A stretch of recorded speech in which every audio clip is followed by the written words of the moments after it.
오늘 이슈에서는 빈집 및 소규모 주택 정비에 관한 특례법이라는 주제로 소규모 주택 정비 사업에 대해 소개해 드릴 거고요. 사업별 특징 및 시행 방법, 가로주택 정비 사업, 서울시 지원 현황, 그리고 향후 사업 활성화를 위한 제안 등에 대해 자세하게 알아보는 시간 갖도록 하겠습니다. 자, 김 박사님, 얼마 전에 아까 제가 오프닝 때 말씀드린 빈집 및 소규모 주택 정비에 관한 특례법이 제정돼서 이제 18년 시행될 예정이에요. 네. 먼저 어떤 법인지 설명 부탁드리겠습니다. 일단 기존에 있던 그런 정비 사업을 좀 통폐합하는 과정에서 이제 나오게 된 법이고요. 이제 주택의 수요가 많이 바뀜에 따라서 대규모로 이제 뭐 재건축이나 재개발에서 그동안 이제 조금 떨어져 있던 그런 도심 내 그런 빌라나 연립 등 이런 그런 주택들에 대한 재개발을 좀 본격화하는 그런 사업이라고 보시면 되겠습니다.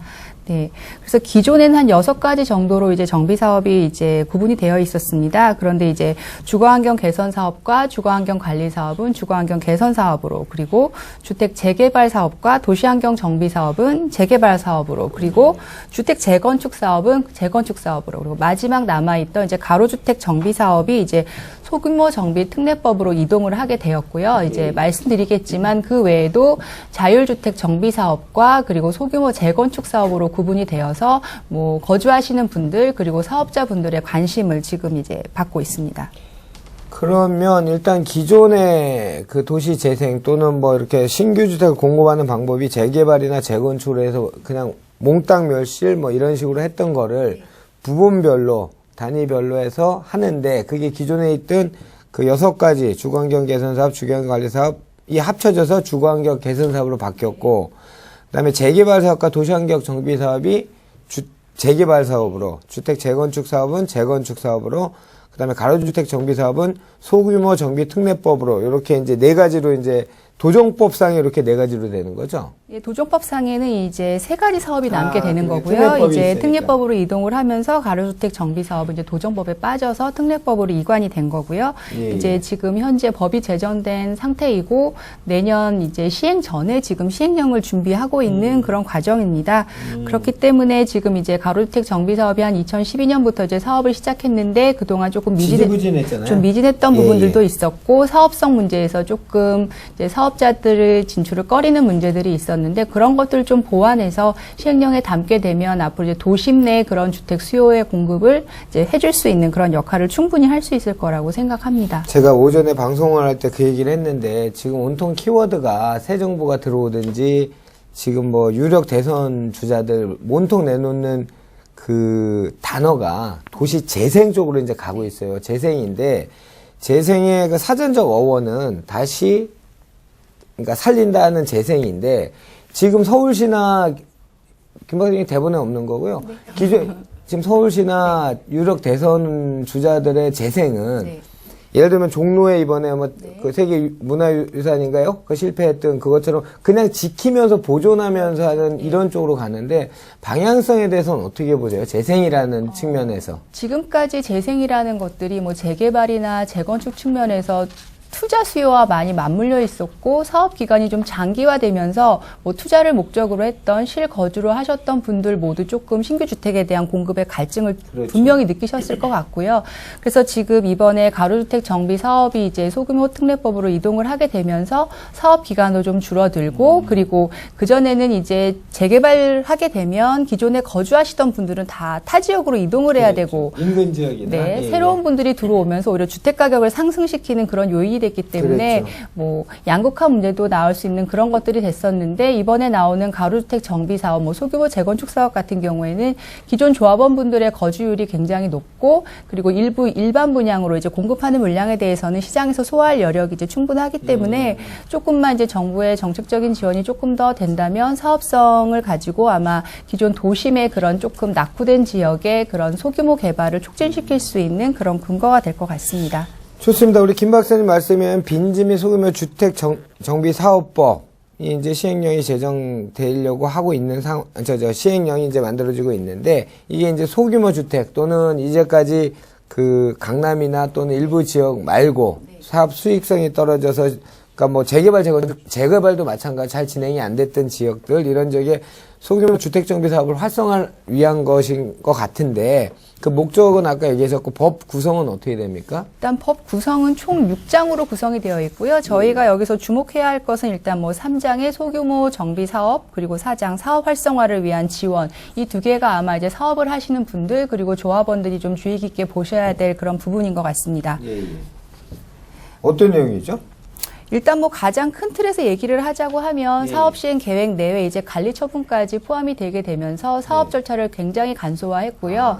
그래서 기존의 그런 정비 사업이 한 약 10년 정도의 그런 사업 기간이 소요됐다면 평균 그 정도 걸렸죠. 네, 예. 지금은 이제 소규모 정비 사업으로 가로주택 정비 사업을 하게 되면 3년에서 4년 정도 기간이 굉장히 단축이 됐고요. 예. 뭐 최근에 제가 이제 가본 지역 같은 경우에도 한 시작부터 준공까지 한 3년 정도 어디 강동이요? 네, 강동 아, 지역엔 예, 예. 3년 정도 걸린 것으로 보면은 한 3, 4년 정도 안에 조합원 분들의 거주가 확보되면서 일반 분양분도 이제 시장에 공급되고 뭐 사업 기간은 굉장히 단축되는 그런 장점을 갖고 있기 때문에 뭐 시장 활성화만 된다면 굉장히 좋을 것이라고 생각합니다. 3, 4년이면 뭐 아파트 신규 분양하는 시간밖에 예, 안 그렇죠. 되네요. 그리고 이제 뭐 기존 이제 가로 구역 내에 있기 때문에 그렇죠. 뭐 인근에 이제 뭐 조금 지역이 좋은 곳은 인근에 아파트를 끼고 있는 지역이나 그렇죠. 이런 지역 같은 경우에는 기존에 있는 그런 인프라를 이용하고 뭐 같이 주거단지 쪽으로 이제 방향이 맞추어지게 되면 오히려 이제 그런 향후의 투자 가치나 이런 것까지 고려할 수 있는 그런 것들이 있을 것 같습니다.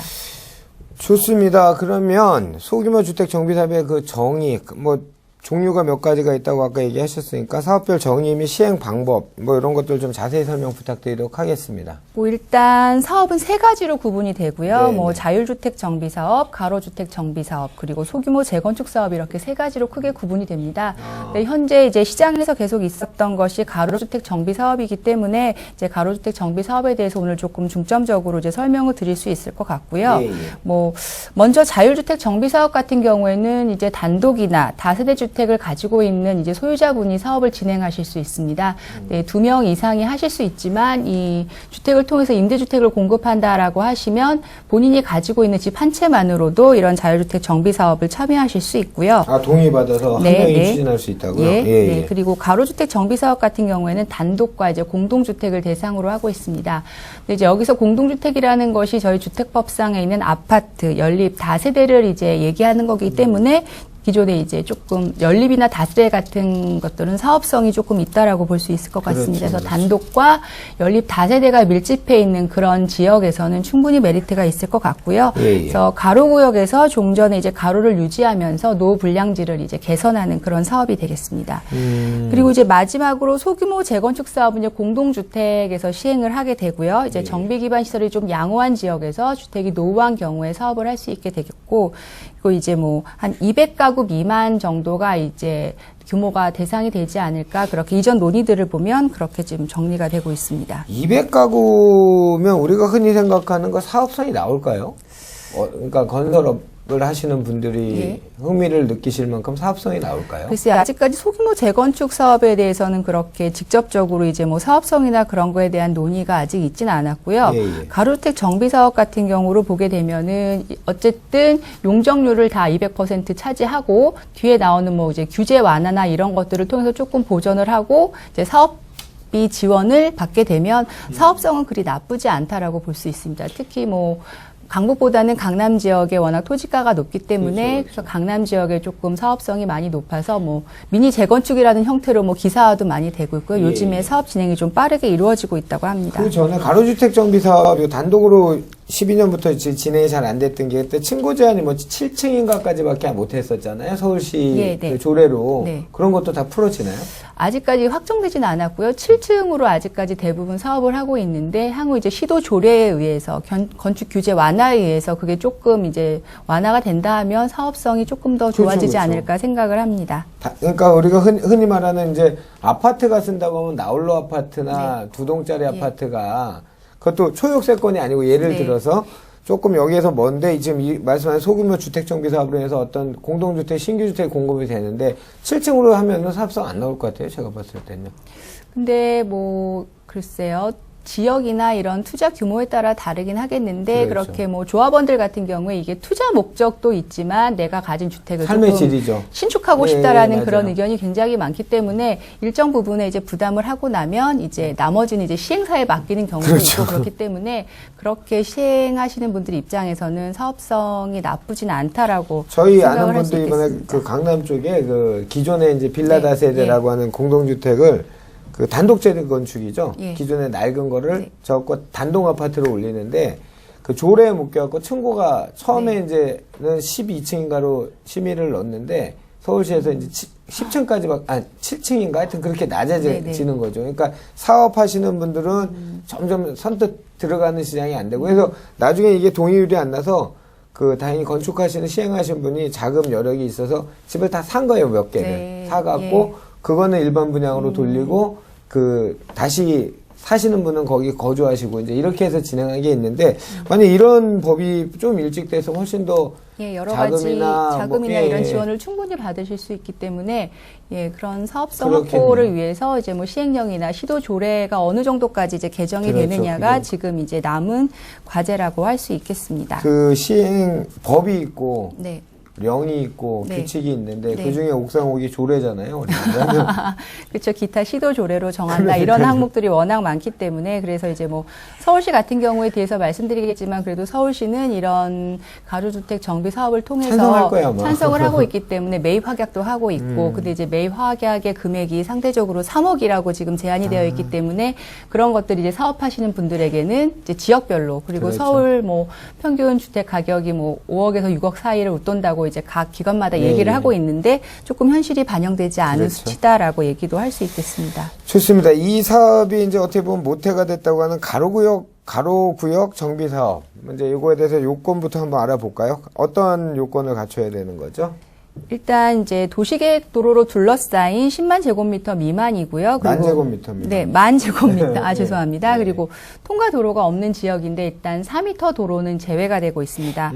그리고 이제 해당 사업구역에 단독주택만 있는 경우에는 이제 10호 이상도 가능하고 공동주택만 있는 경우에는 20호 이상, 그리고 단독과 공동주택이 같이 있는 지역에서는 이제 단독주택 호수가 10호 이상만 되면 이제 사업을 할 수 있는 20호 미만이어도 사업을 할 수 있는 요건을 갖춘 것으로 이제 볼 수 있겠습니다. 이거는 그러니까 기존에 바뀐 게 아니고 기존의 가로구역 정비 사업 얘기 예, 요건이죠? 그렇죠. 예, 네.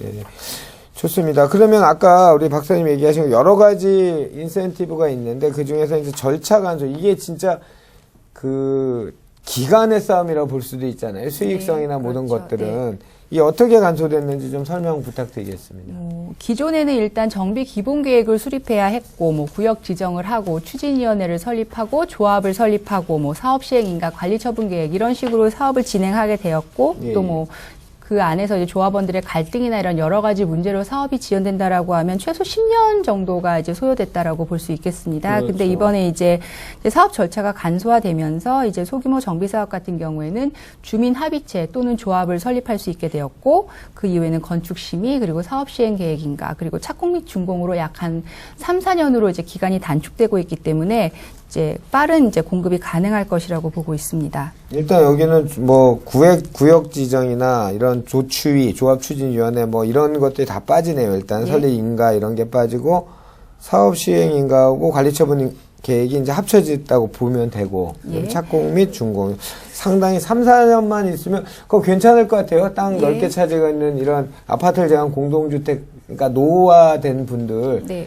인간 아파트 들어가니 너무 비싸고 그렇죠. 예. 내 집을 살던데도 정도 많이 들었는데 그거를 리모델링 일종의 리모델링 개념으로 해서 리모델링이 아니죠 재건축이죠. 재건축. 예, 새 집을 들어갔을 때 추가 분담금은 거의 없겠네요. 1:1 재건축이 되겠네요. 지역마다 조금 차이가 있는데 최근에는 뭐 기존 사례를 보면 한 뭐 2천만 원, 6천만 원 그 정도 그렇게 비교적 크지 않은 금액을 그렇죠. 신축과 동일하게 뭐 중도 계약금, 중도금 이런 식으로 이제 기간별로 나눠내기도 하고요. 예, 예. 아니면 이제 금액 자체가 좀 크지 않은 경우에는 마지막 준공 시기에 이제 일괄적으로 이제 시행사에 내기도 하고 그런 식으로 하고 있습니다. 좋습니다. 그러면 이번에 18년 시행된 소규모 가로주택 이번에 네 가지 방법 중에 하나인 가로주택 정비 사업하고 그다음에 소규모 재건축 사업이 조합 설립 동의 요건이 다르다고 말씀을 하셨는데 어떻게 다른지 설명 부탁드리겠습니다. 예. 일단 지금 조합 설립에 대한 말씀을 하셨는데 예, 이번 예. 소규모 정비 사업 같은 경우에는 조합을 설립하지 않아도 사업 진행이 가능한 그런 구조입니다. 그래서 주민 합의체라는 것을 이제 설립할 수 있게 되어 있는데요. 이제 그러니까 주민이 20명 미만이 이제 사업을 진행하겠다고 이제 전원 합의를 하게 되면 네. 조합 설립에 의한 그런 절차 없이 주민 합의만으로 사업을 진행할 수 있는 그런 이제 과정이 생기면서 어떻게 보면 사업 진행이 더 짧아질 수 있는 예, 예. 그런 요건이 됐다라고 할 수 있겠습니다. 그래서 보시면 이제 20명 미만이 넘어서게 되면 조합을 설립해서 사업을 진행하실 수 있게 되는데요. 뭐 가로주택 정비사업 같은 경우에는 토지 등 소유자의 한 10분의 8, 그리고 토지 면적의 3분의 2의 동의, 그리고 공동주택 각 동별 과반수의 동의, 그리고 공동주택 외 건축물은 토지 면적의 한 2분의 1 정도가 조합 설립의 이제 요건이라고 할 수 있겠습니다. 예, 조합을 설립할 때. 네, 예, 그리고 이제 소규모 재건축 사업 같은 경우에는 공동주택 각 동별 이제 구분 소유자의 과반수 동의, 그리고 주택 단지 전체 구분 소유자의 4분의 3 이상, 그리고 토지 면적의 4분의 3 이상의 토지 소유자 동의로 해서 조금 약간 조합 설립 요건이 가로주택 정비 사업보다는 조금 좀 까다롭다는 것을 알 수 있을 것 같습니다. 그러면 이런 건 시행자는 어떤 분들이 시행을 할 수 있는 거죠? 뭐 시행자는 공동 시행자라고 해서 예, 지금 예. 지정을 하게 되어 있는데 그런 지정할 수 있는 것은 시장 군수나 토지주택공사가 이제 공공의 시행자로 이제 함께 하실 수 있고요. 예. 나머지는 건설업자나 등록사업자, 신탁업자, 부동산 투자회사 등이 이제 같이 참여하실 수 있겠고, 우리가 흔히 말하는 이제 뭐 시행사, 시공사 같은 경우에 이제 건설업자, 등록사업자 분들이 시행도 하면서 이제 시공도 하는 그런 구조로 갈 수 있겠습니다. 시공사 선정하는 데 있어서는 뭐 어떤 차이가 있을까요? 아니면 어떻게 시공사 선정하나요? 일단 주민 합의체 같은 경우에는 조합원이라고 할 수 있는 주민들의 네. 규모가 워낙 작기 때문에 이제 주민 합의서에서 정하는 방향에 따라서 시공자를 선택할 수 있겠고요. 조합 같은 경우에 이제 조합 총회를 통해서 수의 계약이나 경쟁 입찰 방법으로 할 수 있는데 예, 예. 이제 규모가 100호 미만인 경우에는 현재 가로주택 정비사업 도정법 안에서는 이제 조합 정관에 의해서 이제 시공자를 선정할 수 있게 되어 있습니다. 그러니까 만약에 100호 미만이 되는 경우에는 이제 조합 총회 하지 않으시고 정관에 따라서 뭐 그냥 시공자를 선정하시게 되면 사업 기간이 더 단축되는 그런 요건이 될 수 있겠고요. 자, 이게 뭐 숫자가 많이 나오고 이거 몇 분의 몇 이런 게 나오니까 우리 시청자를 보면 좀 헷갈리시겠어요. 어쨌든 간에 크게 기억하세요. 그 소규모 그 주택 사업이 이제 18년에 소규모 정비 사업이 이제 진행된다. 이렇게 알고 계시고요. 나머지 거는 저희 뭐 궁금하시면 저희한테 연락하시면 알려드리도록 하겠습니다.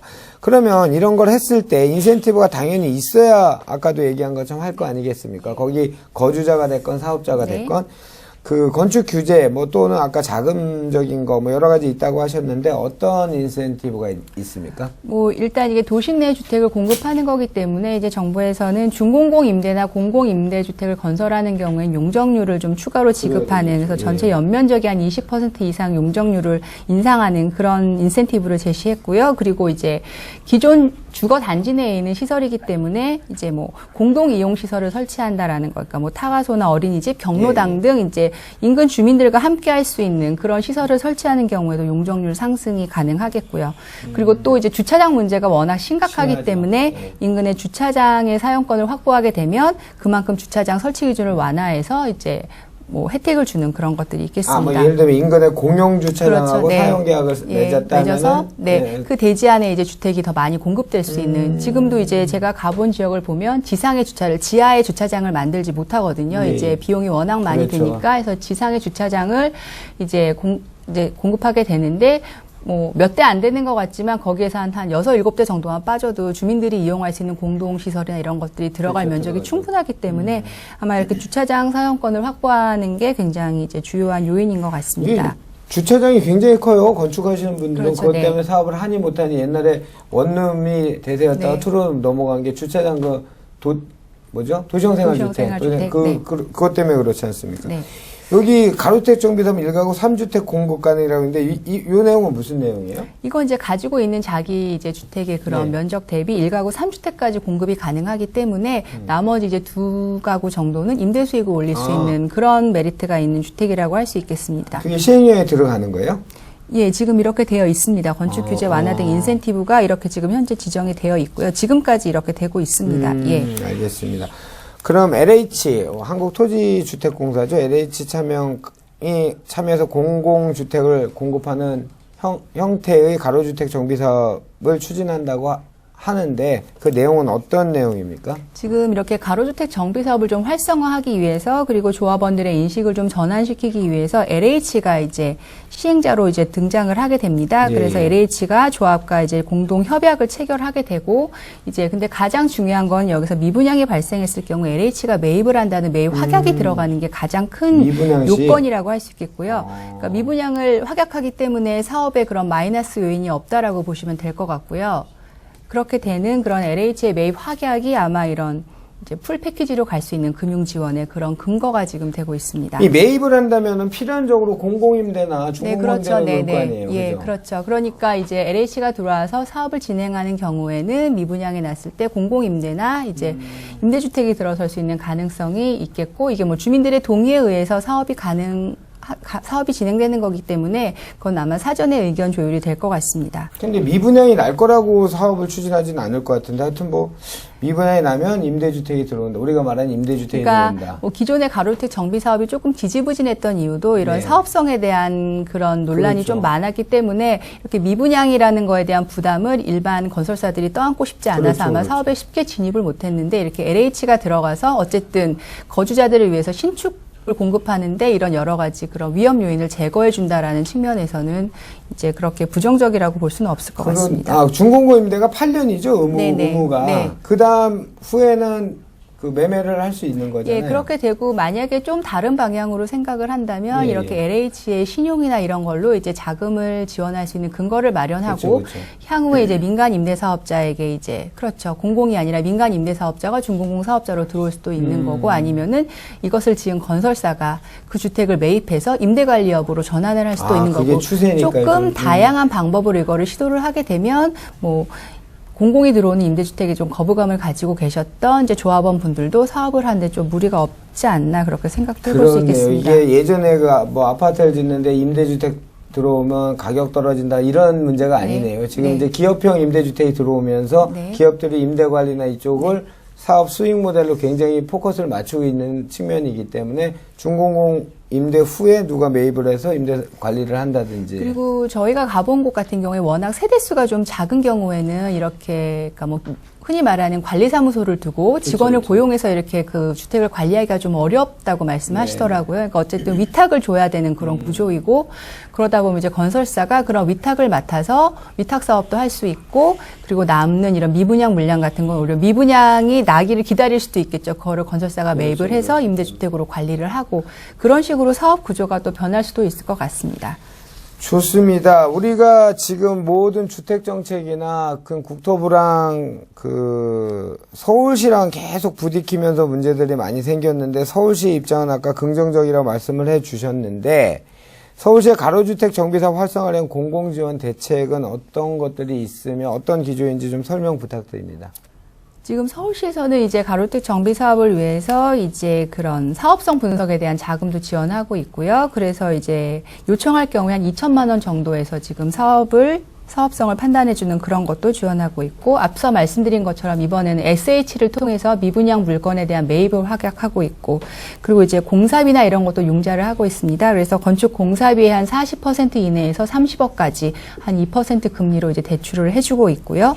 그리고 시공사 선정 방법도 조금 변경을 해서 이제 조합 정관에 따라 선정할 수 있게 바꿈으로써 조합원들의 그런 사업 절차, 이제 뭐 기간 단축이나 이런 것을 위해서 많이 지금 애쓰고 있는 그런 상황이라고 할 수 있겠습니다. 그 미분양 주택 매입 그 얘기 좀 더 해주세요. 미분양 주택 매입한다는 그게 공공주택 활용한다는 뭐 기준 어떻게 변경됐는지. 예, 그러니까 지금은 이제 건설사들이 강북 지역이나 이런 곳에 사업 진출을 꺼리는 이유가 혹시 미분양이 났을까? 그렇죠. 그리고 이제 뭐 강남 지역보다 워낙 이런 공사 금액이나 사업 규모가 작기 때문에 그렇죠. 실질적으로 얻는 수익이 그렇게 또 크지 않을 수도 있습니다. 그런 네. 수익이 크지 않은 상태에서 미분양이 나게 되면 이제 문제가 되고, 또 한편으로는 이런 사업을 위해서 자금을 빌려야 하는데 좀 건설사들이 자금을 대출받기가 좀 어려운 문제가 있습니다. 그렇죠. 특히 요즘 같은 시기에.